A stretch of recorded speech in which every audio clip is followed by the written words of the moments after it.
കഴിഞ്ഞ വീഡിയോയിൽ ഞാൻ പറഞ്ഞിട്ടുണ്ടായിരുന്നു ഈ വീക്ക് അല്ലെങ്കിൽ അടുത്ത വീക്ക് എന്തായാലും സൂപ്പർമാൻ്റെ ട്രെയിലർ റിലീസാകും എന്നുള്ളത്. ഇന്നലെ ജെയിംസ് ഗണ്ണ് ഒരു കിഡിലൻ സൂപ്പർമാൻ്റെ പോസ്റ്റർ റിലീസ് ചെയ്തിട്ടുണ്ടായിരുന്നു.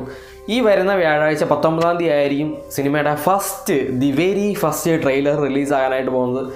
എക്സൈറ്റഡ് എന്ന് പറഞ്ഞുകൊണ്ടല്ലോ, ഭയങ്കര എക്സൈറ്റഡ് ആണ്. കാരണം എന്താണെന്ന് വെച്ച് കഴിഞ്ഞാൽ DC ജെയിംസ് ഗണ്ണ് റീസ്ട്രക്ചർ ചെയ്തതിന് ശേഷം വരുന്ന ആദ്യത്തെ സിനിമയാണ്.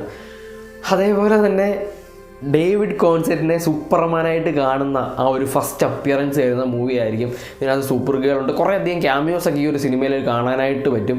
അതേപോലെ തന്നെ DCയെ വെച്ചിട്ട് ഇനി എന്താണ് ജെയിംസ് ഗണ്ണ് ചെയ്യാനായിട്ട് പോകുന്നതെന്നുള്ളതിൻ്റെ ഒരു ഫസ്റ്റ് സ്റ്റെപ്പായിരിക്കും ഈ ഒരു സിനിമ എന്ന് പറയുന്നത്. സോ അത്രയും എക്സൈറ്റഡ് ആണ്. കാരണം പുള്ളി നമുക്ക് ഇത്രയും നാൾ ബിൽഡപ്പ് ചെയ്ത് വെച്ചിരിക്കുന്ന ഒരു സാധനം ഉണ്ടായത് DC വെച്ചിട്ട് ഇതുവരെ കണ്ട DC ഒന്നും ആയിരിക്കില്ല ഇനി കാണാനായിട്ട് പോകുന്നത്.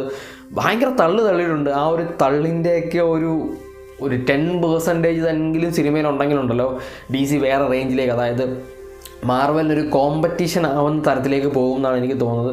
എന്തായാലും ഫസ്റ്റ് ട്രെയിലർ വരട്ടെ, നമുക്ക് ട്രെയിലർ വന്ന് കഴിഞ്ഞ് കണ്ടിട്ട് കാര്യങ്ങളെപ്പറ്റി പറയാം.